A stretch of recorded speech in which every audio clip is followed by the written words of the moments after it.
मेरा नाम डॉक्टर राकेश कुमार है और मैं पेशे से न्यूरो फिजिशियन हूँ।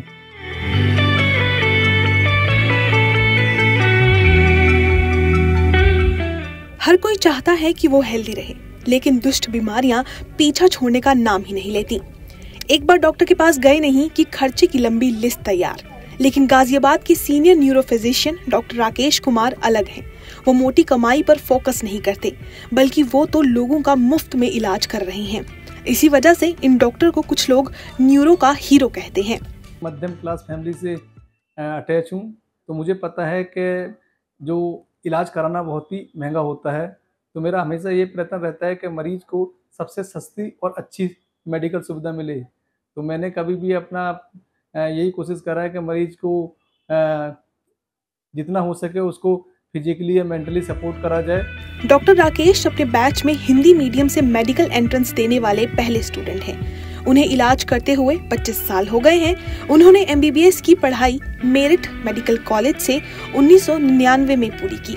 पढ़ाई पूरी करने के बाद से डॉक्टर गाजियाबाद के नेहरू नगर में बने यशोदा अस्पताल में काम कर रही हैं। उनका खुद का भी एक क्लिनिक है। मैं पहला स्टूडेंट रहूँगा, पहला बच्चा रहूँगा जिसने हिंदी में CPMT की परीक्षा दी थी। मैक्सिमम लोग इंग्लिश में परीक्षा देते हैं। मुझे लगता है मेरे ही लिए हिंदी में एक पेपर छपकाया होगा। और उसके बाद मैंने अच्छी रैंक प्राप्त करी थी और मैं उत्तर प्रदेश के जो शुरू के 7 मेडिकल कॉलेज होते हैं, जिसमें मेरठ मेडिकल कॉलेज भी आता है, मैंने उसको चयन करा। फिर मैं 1999 से 2004 से 5 के बीच में वहीं मेरठ मेडिकल कॉलेज में रहा। वहाँ से मैंने MBBS की परीक्षा उत्तीर्ण करी। डॉक्टर न सिर्फ गरीब लोगों की मदद कर रहे हैं, बल्कि उन्होंने कुछ रेयर बीमारियों पर रिसर्च भी की है। इस शोध की मदद से लोगों को होने वाली बीमारियां और इलाज के रिजल्ट सामने आए हैं। डॉक्टर बताते हैं, DM के दौरान कुछ शोध करे थे, जिनमें एक शोध था माइटोकॉन्ड्रियल साइटोपैथी। ये बहुत ही रेयर बीमारियां होती हैं। ये अक्सर जेनेटिक होती हैं। जो कुछ बच्चे होते हैं जिनका दिमाग नहीं बढ़ पाता, या जो जिनका सीजर आते हैं, दौरे आते हैं, या जिनका कद छोटा होता है, या जिनकी आंखें टोसिस हो जाती है, या उनकी आंखों में एट्रोफी हो जाती है, देखने में दिक्कत आती है, पेट में खराबी होती है।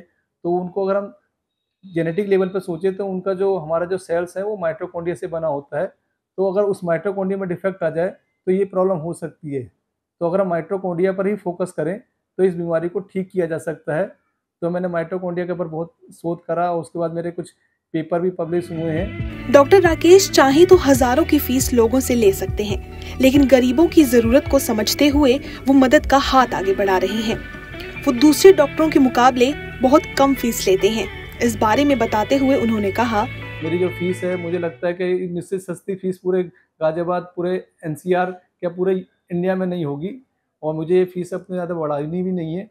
इसके अलावा मैं अक्सर कैंप लगाता रहता हूँ। हमारा क्या कहते हैं, महीने के चौथे संडे को फ्री में जो पेशेंट होते हैं उनको देखा जाता है, मुफ्त कैंप लगता है। इसके अलावा समय समय पर हम स्ट्रोक अवेयरनेस, एपिलेप्सी अवेयरनेस, ये सब करते रहते हैं, जिसमें मरीजों को मुफ्त देखते हैं, उनको दवाई प्रोवाइड कराते हैं। बता दें कि जो लोग इलाज के लिए अस्पताल नहीं आ पाते, उनका इलाज डॉक्टर ऑनलाइन भी करते हैं।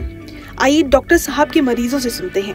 मेरे को सुबह 7 बजे करीब स्ट्रोक आया था। मेरे हाथों ने बोलना बंद हो गया था। मेरे को डॉक्टर साहब फौरन ही हॉस्पिटल ले गए यशोदा में।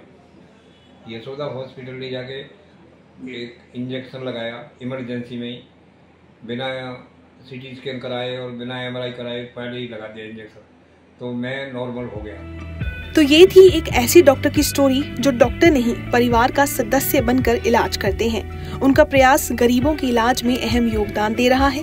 कहना गलत नहीं होगा कि डॉक्टर सच में न्यूरो के हीरो हैं।